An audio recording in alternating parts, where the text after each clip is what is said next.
বুধবারের পর বৃহস্পতিবারও দুপুর 1টা নাগাদ ফের উত্তাল হয়ে উঠল অধিবেশন কক্ষ।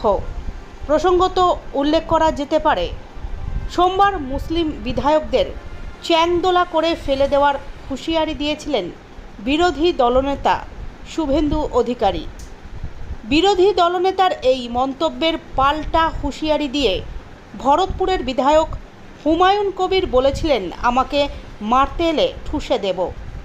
হুমায়ুন কবিরের এই মন্তব্যের পরিপ্রেক্ষিতে আজ আলোচনা করতে চেয়েছিলেন বিজেপি বিধায়করা, কিন্তু অনুমতি দেননি স্পিকার।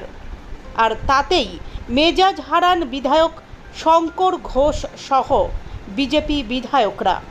বেরিয়ে পড়েন অধিবেশন কক্ষ থেকে। আমাদের বিধানসভার চত্বরে পশ্চিমবঙ্গ বিধানসভার সদস্য, শাসক দল তৃণমূল কংগ্রেসের বিধায়ক হুমায়ুন কবির এবং সিদ্দিকুল্লাহ চৌধুরী যেভাবে গণতান্ত্রিক রীতিনীতি ভেঙে বিরোধী দলনেতাকে বেনজির আক্রমণ করেছেন, এটা গণতন্ত্রের কালো অধ্যায়।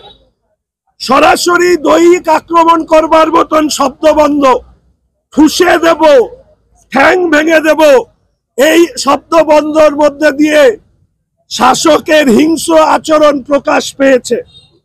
বিধানসভায় মুখ্যমন্ত্রী ধর্ম নিরপেক্ষতার মুখোশের আড়ালে তোষণের রাজনীতি যেভাবে করেন, তারই ফলে ওনার এই বিধায়করা এই ধরনের কথা বলেন।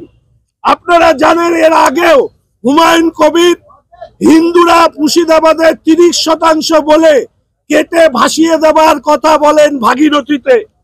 ফিরহাদ হাকিম সাহেব মিনি পাকিস্তান, ধর্মান্তকরণ, দাওয়াতে ইসলাম, half of the Bengal will speak in Urdu, এই ধরনের সংবিধান বিরোধী মন্তব্য করেন। সিদ্দিকুল্লাহ চৌধুরী বলেন, জন্মহার এমন ভাবে বাড়াতে হবে যাতে জনসংখ্যায় আমরা ছাপিয়ে যেতে পারি। একটিরও প্রতিবাদ করেননি মাননীয় মুখ্যমন্ত্রী। মাননীয় মুখ্যমন্ত্রীকে যখন আমি এই প্রশ্ন করি, উনি বলেন, আমি ঘরের ভেতরে বকে দিয়েছি, এটা দলীয় ব্যাপার, হিন্দুদেরকে আক্রমণ করা হবে, আপনার মুসলিম বিধায়করা এই ধরনের কথা বলবেন আর আপনি ওনাদেরকে ঘরের মধ্যে বকবেন, এটা কি কখনো কাম্য হতে পারে?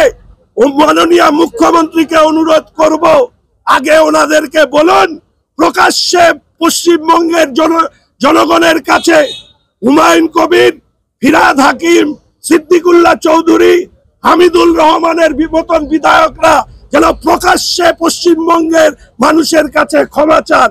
তবে ওনাদের রহিম বক্সির মতন লোকেদের প্রকাশ্যে ক্ষমা চাইতে হবে। তবে ওনারা ক্ষমা চাইবেন কি? প্রথমে তো মমতা ব্যানার্জিকে ক্ষমা চাইতে হবে। রেড রোডের নামাজের অনুষ্ঠানে তিনি গিয়ে, ধর্মীয় অনুষ্ঠানে গিয়ে তিনি মুসলিম সংখ্যালঘু ভাইদেরকে বলেছেন বিজেপির বিরুদ্ধে ভোট দেবার জন্য। আমরা সব সময় কথা বলছি যে পশ্চিমবঙ্গের যে পরিস্থিতি তৈরি হয়েছে তার জন্য দায়ী হচ্ছে একমাত্র মমতা ব্যানার্জি। তিনি মুসলমানদের থেকেও বেশি মুসলমান হতে চাইছেন, ফলে হিন্দু মূর্তি ভাঙা, হিন্দু উপাসনালয় ভাঙা, সরস্বতী ঠাকুর পুজো হচ্ছে হাইকোর্টের নির্দেশে পুলিশ পাহারায়, দোল উৎসবের সময় সেটাকে বিভিন্ন বিধিনিষেধ আরোপ করা, অর্থাৎ পশ্চিমবঙ্গে হিন্দু হওয়াটা মমতা ব্যানার্জির রাজত্বে অপরাধ। তাই আমাদের মাননীয় বিরোধী দলনেতা বলেন এটা হচ্ছে জামাতের সরকার চলছে। আর এই জামাতের সরকারে শুধুমাত্র, আপনারা যদি ভাবেন যে শুধুমাত্র সংখ্যাগুরুরা বিপদে পড়েছে, তা নয়। পিছিয়ে পড়া সংখ্যা যারা মুসলিম সংখ্যালঘুরা আছেন, তৃণমূল কংগ্রেসের অপরাধ মনস্ক, দুর্নীতিগ্রস্ত যে বাহুবলী মুসলিম নেতাদের স্বর্গ রাজ্য বানিয়ে এই পশ্চিমবঙ্গটাকে নরকে পরিণত করেছে এই মমতা ব্যানার্জি।